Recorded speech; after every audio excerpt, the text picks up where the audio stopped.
A homeless man strummed his guitar on the sidewalk. Seconds later, a music producer froze mid-step. What happened next? Nobody expected it. The city buzzed with life, cars honking, people rushing past, lost in their own worlds. Deadlines, meetings, schedules. No time to stop, no time to listen. But then, music. Not just background noise, not some half-hearted street performance. This was different, raw, real. Every note carried weight, like a story pouring straight from the strings. The kind of sound that made you pause, even for just a second. Cameron Ellis, a black music producer with an ear for greatness, wasn't one to linger. He had deals to close, artists to sign. But his feet slowed before his brain caught up. He turned, following the sound, to the edge of the sidewalk. There, tucked between storefronts, sat a man in a faded flannel, ripped jeans, and worn-out boots. White, late 50s, maybe 60s, a face that had seen too much. But his fingers? They moved like lightning. The guitar was old, the wood cracked, but none of that mattered. The way he played, the way his rough voice wrapped around the melody, made everything else disappear. People walked past without a glance. A woman with shopping bags barely looked down. A businessman in a navy suit stepped over the open guitar case like it was trash. A group of teens snickered and kept moving, but Cameron, he couldn't. The music rose and fell, heavy with pain, with history. This wasn't just a song. It was a soul poured into sound. And yet, no one cared. Except Cameron. He didn't know why yet. He just knew. This moment meant something. So he stepped forward. Stopping for a street performer, not his style. He'd met hundreds of desperate hopefuls in the industry, some chasing dreams, others clinging to faded ones. But this man? His music, his presence, it demanded attention.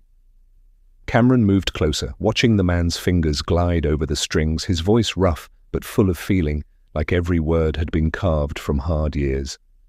When the song ended, there was no applause, just the city moving on. Cameron crouched down. That was something else, man. The guitarist looked up, squinting in the sunlight. His eyes were tired, not just from age, but from life. Yeah, he rasped, his voice like whiskey and regret. Cameron nodded. Yeah. Then he gestured at the guitar. Where'd you learn to play like that? The man chuckled, shaking his head. A long time ago? Another life? Silence hung between them, not awkward, but heavy, like there was too much history to fit into a simple answer. Cameron glanced at the guitar. You got a name? The man exhaled, as if saying it out loud meant facing whatever had brought him here. Jack. Jack what? Well, just Jack. Cameron nodded slowly. All right, just Jack. You ever record anything? Jack's fingers tensed over the strings, his jaw tightening for a second, before he let out a quiet laugh. Once upon a time. Cameron waited. He could feel there was more. Jack sighed, staring at the sidewalk like it held pieces of his past.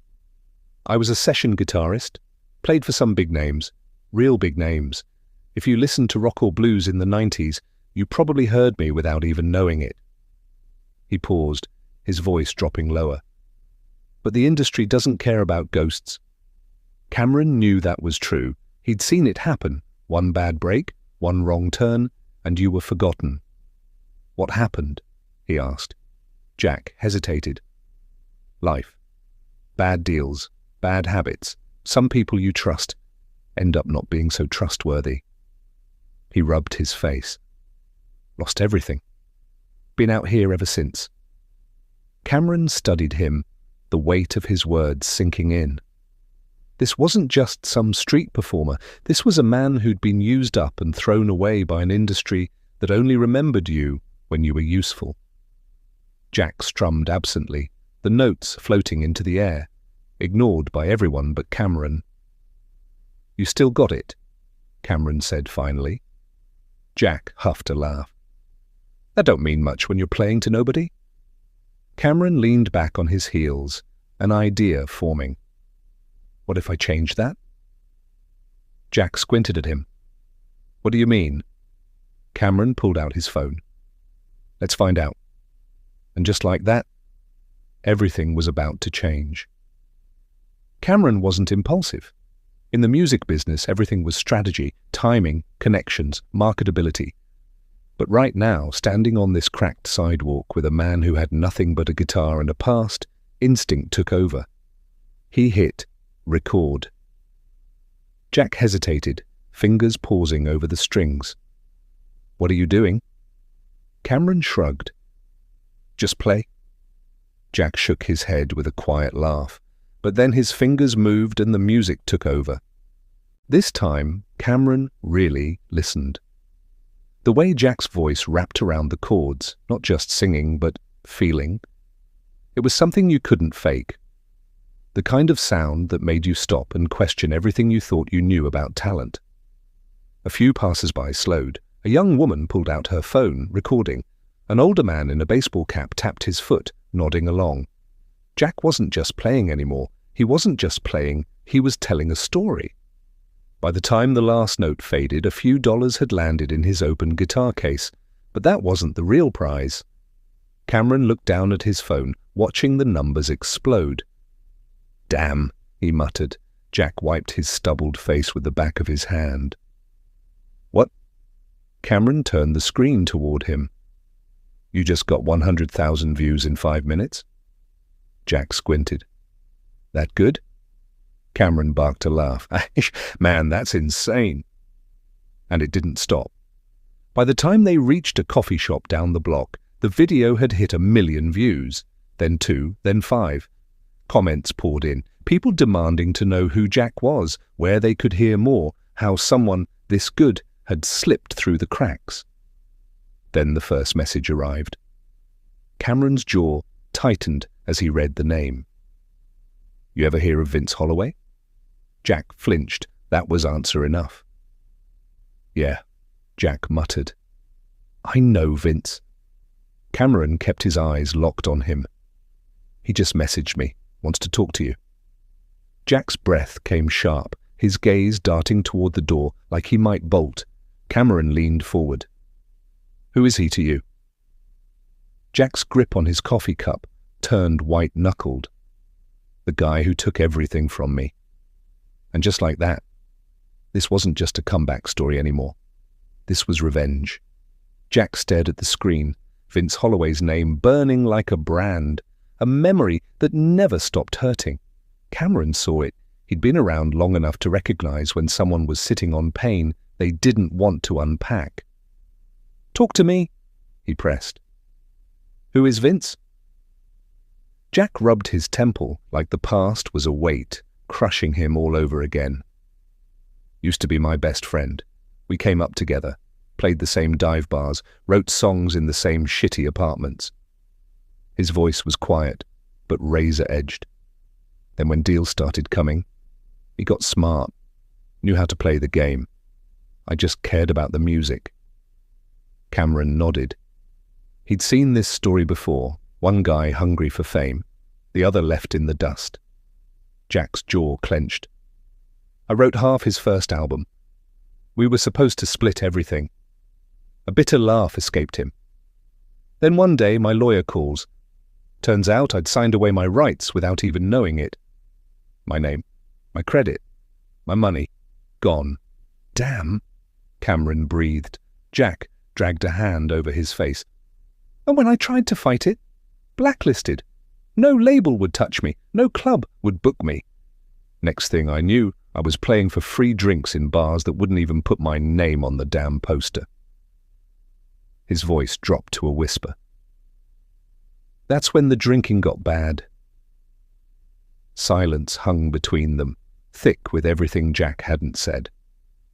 Then Cameron's phone buzzed again. Another alert, more messages, more eyes on Jack. He turned the screen toward him. Man, like it or not, you're back. Jack shook his head. Number. I ain't back. I'm a nobody with a guitar and a viral video. Cameron leaned forward. Not for long. Jack scoffed, but beneath the defiance, there was something new in his expression. Fear. Cameron didn't push. He just made the call. The studio wasn't flashy. No major label gloss, no corporate suits. Just a small, independent space Cameron used when he wanted real-to music. No gimmicks, no industry sharks. Just 4 walls, a mic, and soundproof silence. Jack stepped inside and froze. The scent hit him first. Aged wood and warm vinyl. Guitars lined the walls, their polished surfaces catching the dim light. A single stool stood in the center of the room, waiting. Jack swallowed hard. I don't know about this. Cameron crossed his arms. Why not? 'Cause if I suck, then what? Jack exhaled. At least on the street I've got an excuse. Cameron nodded. Fair, but what if you don't suck? Jack let out a shaky laugh, shaking his head. Man, I haven't been in a place like this in years. Cameron pointed to the stool. Then sit down, pick up that guitar, and remind yourself who the hell you are. Jack hesitated. Then, slowly, he sat. The first notes were unsteady. His fingers fumbled. His voice wavered. But then, something clicked. And when Jack finally closed his eyes and let go, what came out wasn't just good. It was undeniable. And Cameron knew. The world was about to hear it. The studio fell silent. That heavy quiet before something big. Jack took a breath, fingers gripping the guitar, finding the familiar grooves in the worn wood. His hands weren't as steady as they used to be. His voice wasn't as smooth, but when he played, none of that mattered. The first note rang out, soft but full. The kind of sound that punches straight through your ribs. Cameron watched from behind the glass, arms crossed, barely breathing. And then Jack sang. It wasn't perfect. It was better. His voice cracked in places, but that just made it real. His lyrics, raw and unfiltered, spun a story of lost love, broken trust, dreams slipping away. Every word carried the weight of a man who'd seen too much, lost too much, but still had something left to give. Cameron felt it, and he wasn't alone. The sound engineer, a guy who'd been in the business so long he was impossible to impress, just stared at the console, eyes wide. When the last chord faded, the room stayed dead silent. Then Cameron hit the talk button. Jack. Jack exhaled, shoulders tense. Yeah. Looks up. Jack glanced through the glass and froze, because standing behind Cameron in the control room was Vince Holloway. Jack's fingers slipped off the strings. What the hell is he doing here? Cameron didn't blink. He called me, said he wanted to see you play. Jack let out a bitter laugh. Yeah, I bet he did, probably looking for one last thing to steal. But Vince didn't speak. He just stood there, eyes locked on Jack like he was seeing a ghost. And then he nodded. Jack scoffed, shaking his head. What? That's it? A nod. Cameron leaned closer to the mic. Jack, he's crying. Jack looked again, and for the first time in decades, he saw something in Vince's face he never expected. Regret. Not just surface-level guilt. Deep, bone-weary remorse. Cameron pressed the button again. He wants to talk. Jack swallowed hard, his whole body tense, but then he set the guitar down, and he walked toward the control room. Because some ghosts, you have to face them. Jack stepped inside, his boots heavy on the wooden floor. Vince stood there, silent, waiting. The man looked different from the last time Jack had seen him. Older, weathered, like life had carved into him just as hard as it had into Jack. For a moment, neither spoke. Too many years, too much wreckage between them. Then Vince exhaled. You sound exactly the same. His voice was rough, quiet. Maybe even better. Jack crossed his arms. Didn't know you cared. Vince let out a dry chuckle, empty of humor. I should have. He paused, shaking his head.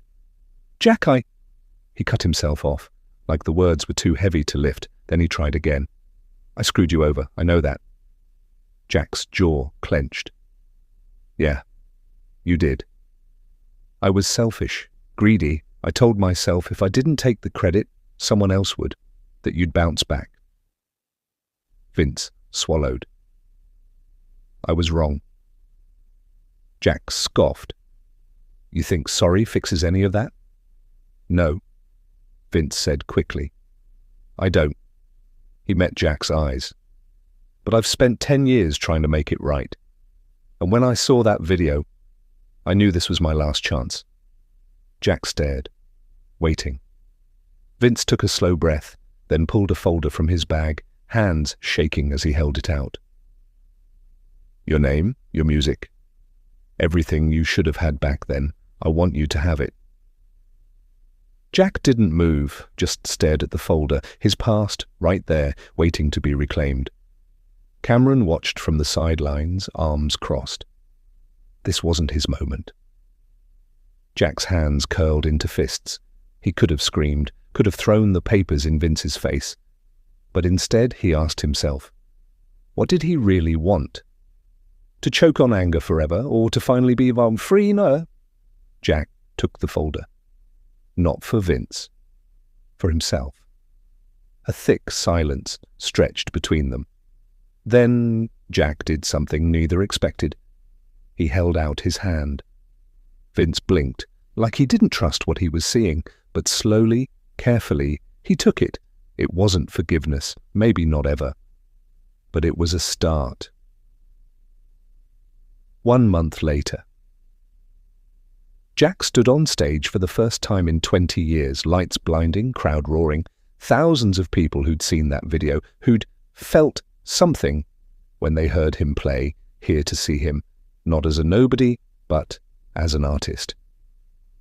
Cameron watched from the wings, arms crossed, grinning. Jack adjusted his guitar strap, took a breath. Then he played. The first note rang out, clear and strong. The audience erupted. Jack's fingers found their rhythm, his voice filling the arena. And for the first time in decades, he was exactly where he was meant to be. This time, no one could take it from him. Sometimes second chances don't come the way you expect. But when they do, you take them.